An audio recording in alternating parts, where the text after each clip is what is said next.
Alright, hello and welcome back to more of Doki Doki Literature Club. I believe where we left off, we were sharing our poems again, and I did Natsuki and Yuri, and now we're going on to Sayori and Monika.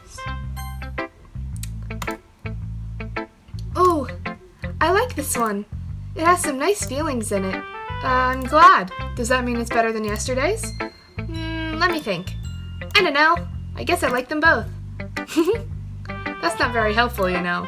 And I decided that I'm probably going to make these episodes a little bit longer because it's just kind of a lot of kind of just reading or talking. So I'm going to kind of go longer with them. That way, I mean, if you get like bored or something, you just skip around. Well, I'm not very good at figuring out if poems are good or bad, but that's why I just go by my heart. If it makes me feel things, then it must be a good poem. I'm not sure that's exactly how it works. Then again, that's totally how it works. Then again, I guess conveying feelings is a pretty important part of this whole thing. Yeah, maybe. Honestly, I don't even know what kind of writing you like in the first place. Yeah, me neither. Why don't you at least try giving it some thought? Come on. Aw, you want to write something for me? That's so sweet. Yeah, right. But you're always thinking about other people. You need to think about yourself once in a while. If you don't, you might end up getting hurt at some point. Well, I don't really know what you mean, but I'll try to keep it in mind. Well, whatever. Anyway, let's see. I guess I like happy poems. Wait, sometimes I like sad poems too. Sometimes a little bit of both. There's a word for that, right? What's the word I'm looking for? Bittersweet. Yeah! I like things that are happy and things that are sad. Happy and sad? I can't see you liking something sad, Sayori. Well, I like happy the most, but sometimes when you have a little rain cloud in your head, a sad poem can help give the rain cloud a little hug and make a nice happy rainbow. Sayori, that's unexpectedly poetic. It is? Maybe I'm getting better at expressing my feelings after all. Thanks! I should go write that down then. You can read my poem now, okay? Oh my god. Bottles. I pop off my scalp like the lid of a cookie jar. Whoa! How long is this? Oh my gosh. I open up and in come my friends, and they come in such a hurry. Do they want my bottles that much? I practically pull them off from the shelf one after another. Each every bottle, every time I let one go, it shatters against the tile between my feet. Happy thoughts, happy thoughts, happy thoughts, and shards all over the floor. They were supposed to be for my friends who aren't smiling. They're all shouting, pleading, something, but all I hear is echo, echo, echo, echo, echo inside my head. Whoa. Pluck one out. It's warm and tingly. Oh my god. Holy crap. Sayori, did you really write this? Of course I did. Didn't I tell you yesterday I was gonna write the best poem ever? Yeah, but, I mean, I didn't expect something like this coming from you. I don't know what happened. Monika taught me a whole lot, and I've been really in touch with my feelings recently. I see that. It's almost kind of creepy. Creepy? Well, not exactly. Maybe because I'm so used to you being cheerful. Well, never mind. I'm thinking too hard about it. The point is, it came out good, so you should be proud of it. Aw, thanks! I feel like I was meant to express myself this way. It even helps me understand my own feelings a little bit better. Writing is like magic. You've gotten pretty passionate about this, huh? I hope you keep it up. Yeah. Writing's the best. I'm gonna keep writing until I die. Don't get ahead of yourself. Sayori's always had a habit of getting obsessed with something before dropping it no more than a week later. It's me. I wonder if this is one of those times, but seeing the passion in her eyes makes it hard for me to be pessimistic. Honestly, I do that all the time. And then, like, the thing is, like, I do it in cycles, so, like, I'll read something, and then I'll try to write something, then I'll try to draw something, then I'll try to paint something, then I'll try to do, like, a million different things, but they always cycle back through in this almost the same order. It's very weird. But then I finally zeroed in on things in the last few years, so that's good. Oh, it's Monika. Hi again. How's the writing going? Alright, I guess. I'll take that. As long as it's not going bad. I'm happy that you're applying yourself. Maybe soon you'll come up with a masterpiece. I wouldn't count on that. You never know. Want to share what you wrote for today? Sure, here you go. I give my poem to Monika. All right, this one's good. It feels like you're not only getting more comfortable with your style, but the imagery is better than the last one I read. Just wondering, but have you been finding inspiration in Yuri's writing style? Oh, she knows! She knows! I guess so. You can't deny that she's talented. Yeah, totally. I think her poems are the most romantic. Whoa, that's a big step ahead for us. That's the best way to describe it. She's like a totally different person when she picks up a pen. I noticed that too. Or when she's talking about literature, it's like a light turns on inside her. Sadly, it's hard to get much personal conversation out of her. Trust me, I've tried. Who knows what goes on in that head of hers? I hope you don't mean that in a bad way. No, of course not. I just meant that I wish she didn't keep so much to herself. But still, defending her like that, you must be pretty into her. What are you talking about? You completely misunderstood. Calm down, I'm kidding. Besides, I'm pretty sure she's already got a boyfriend. Wait, what? Oh no! Yeah, a fictional one anyway. Oh, why would you say something like this? Monica kind of whispers that last part to me. It's just a hunch, but, well, there's not really anything wrong with that. Oh, well, I know. I was just saying. But anyway, you want to read my poem now? I like the way this one turned out, so I hope you do too. Alright, let's take a look.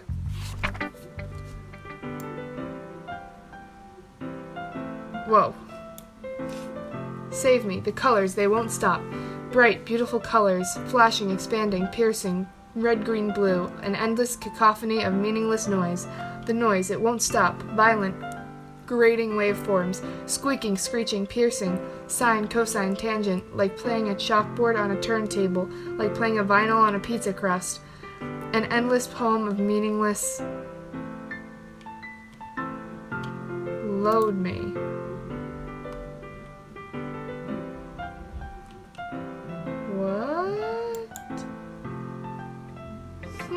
I'm gonna save it because she said save me. So I'm gonna save her. What happens if we load from that? Does anything happen? I mean, like, I don't know what could happen. This is just like a dating sim thing. But it's only, it's a very small one at that. But it's a very nicely done. I'm very confused. It's even more abstract than your last one, huh? I guess it's just the way I write. I'm sorry if you don't like it. No, I never said that. It's just a kind of thing I've never really seen before, I guess. I kind of like playing with my space on the paper. Choosing where and how to space your words can totally change the mood of the poem. It's almost like magic. The way I wrote the lines really short makes it feel like they're trying to speak over the noise. I see. It's still hard for me to tell what it's about, though. Sometimes asking what a poem is about isn't the right question. A poem can be as abstract as a physical expression of a feeling, or a conversation with the reader. So putting it that way, not every poem is about something. Anyway, here's Monica's writing tip of the day. Sometimes you'll find yourself facing a difficult decision. When that happens, don't forget to save your game. You never know when you might change your mind, or when something unexpected may happen. Wait, is this tip even about writing? What am I even talking about? That's my advice for today. Is she sentient? Okay. Thanks for listening. Is she self-aware?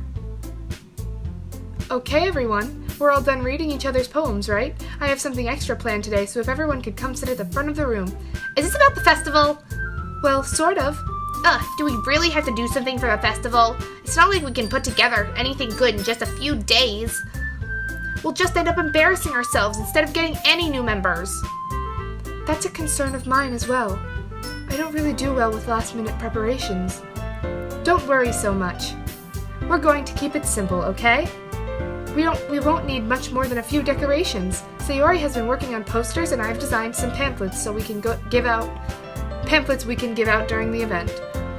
Okay, that's great and all, but that doesn't tell us what we're actually going to be doing for the event. Sorry, I thought you heard about it already. We're going to be performing. Performing? Oh no. This is not something you throw on someone at the last minute. Monica? Yeah, we're going to be having a poetry performance. Each of us are going to choose a poem to recite during the event. But the cool part is we're also going to let anyone else come up and recite poems too. Sayori's putting it on all the posters in case anyone wants to prepare ahead of time. Sayori, who's been coloring a poster, holds it up for us to see. Are you kidding me, Monica? You didn't already start putting those posters up, did you? Well, I did. Do you really think it's that bad of an idea? Well, no. It's not a bad idea, but I didn't sign up for this, you know? There is no way I'm going to be performing in front of a group of people like that. I agree with Natsuki. I could never, in my life, do something like that. Imagining it, Yuri shakes her head in fear. Guys? No, Sayori. I understand where they're coming from. Remember that Natsuki and Yuri have never shared their poems with anyone until just a couple days ago. It's a lot to ask for them to recite their poems out loud to a whole room of people. I guess I kind of overlooked that, so I'm sorry. But I still think we should give it our best. We're the only ones responsible for the fate of this club. If we start the event and each put on a good performance, then it will inspire others to do the same. And the more people who perform, the better we'll be able to show everyone what literature is all about. Yeah! It's about expressing your feelings, being intimate with yourself, finding new horizons, and having fun. That's right. And it's those reasons that we're all in this club today. Don't you want to share that with others? To inspire them to find the same feelings that brought you here in the first place? I know you do. I know we all do. And if all it takes is standing in front of the room for 2 minutes and reciting a poem, then I know you can do it. Natsuki and Yuri remain silent. Honestly, that would be horrifying. Sayori looks worried. I guess that leaves me no choice. I agree. Sorry, I had to yawn really badly. I agree. I don't think it's too much to ask. I think that Sayori and Monica have been trying really hard to get new members. The least we can do is help them out a little bit. Why am I not scared? I would be so scared. I would be like, I'll do it, but I hate this. Well, maybe, but it looks like Natsuki doesn't have any arguments left. Okay, fine. I guess I'll just have to get it over with. All right. Phew. Thanks, Natsuki. What about you, Yuri? Yuri dejectedly glances around at everyone else's expectant faces. I guess I don't really have a choice. That's everyone! You're the best, Yuri! This club is seriously going to be the death of me. Oh gosh. You'll be fine, Yuri. But anyway, let's move on to the main event. I want each of you to choose a poem of yours. We're going to practice reciting them in front of each other. No way! Monica! This is too sudden! Well, if you can't recite your poem in front of the club, how do you expect to do it in front of strangers? Oh no. Don't worry. I'll start off to help everyone feel a little more comfortable. Can I go next? Of course. Now, let's see. Monica flips through her notebook to the specific poem she has in mind for herself. She then stands behind the podium. The title of this poem is The Way They Fly. Monica begins reciting her poem. Her clear, confident voice fills the room. More than that, her inflection is pristine. She knows exactly how to apply emotion behind each line she recites, bringing the words to life. Is this something she's done before, or is she simply a natural? I glance around me. Everyone has their eyes on Monica. Sayori looks amazed. Yuri has an intense expression on her face that I don't understand. Finally, Monica finishes the recitation. The four of us applaud. Monica takes a breath and smiles. That was so good, Monica! Thank you very much. I was just hoping to set a good example. Are you ready to go next, Sayori? I'll go next. Yuri's fired up all of a sudden. Yuri clutches a sheet of paper between her hands and stands up. Keeping her head down, she walks quickly over to the podium. This poem is called... Yuri anxiously glances at each of us. You can do it, Yuri. You can do it, Yuri. It's called... After Image of a Crimson Eye. Yuri's voice shakes as she starts reading the poem. Just a moment ago, she practically refused to do this. Why is she suddenly putting in so much effort? As Yuri gets past the first couple of lines, her voice changes. I think she feels threatened because everyone applauded for Monica. It's almost like what happens when Yuri gets absorbed into her books. Her quivering words transform into the sharp syllables of a fierce and confident woman. The poem is full of twists and turns in its structure that she enunciates with perfect timing. This must be a rare glimpse into the whirling fire Yuri keeps concealed inside her head. Suddenly, she's finished. Everyone is stunned.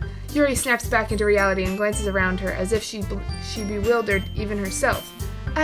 It's up to me to save this situation. Why did no one applaud? I'm the first to start applauding. Everyone joins me afterward, and we give Yuri the recognition she deserves. It's not that we didn't want to applaud for her, but we were caught so off guard that we must have forgotten. As we applaud, Yuri holds the poem to her chest and rushes back into her seat. Yuri, that was really good. Thank you for sharing. Looks like Yuri is down for the count. Okay, I guess I'm next then. Sayori hops out of her chair and cheerfully walks to the podium. This one's called My Meadow. Sorry, I giggled. Sayori, it's a lot harder than I thought. How did you guys do it so easily? Try not to think of it like you're reciting to other people. Imagine you're reciting it to yourself, like in front of a mirror or in your own head. It's your poem, so it'll come out the best that way. I see. Okay then. Sayori begins her poem. Somehow it feels like her soft voice was made as a perfect match. The poem isn't aimlessly cheery like Sayori is. It's serene and bittersweet. If I were to read this on paper, I probably wouldn't think much of it, but hearing it come from Sayori's voice almost gives it a whole new meaning. Maybe this is what Sayori meant when she said she likes my poems. It's like I get to reach more deeply into someone I thought I knew through and through. Sayori finishes and we applaud. I did it! Good job, Sayori. Even Artemis liked it. I guess that's a good sign.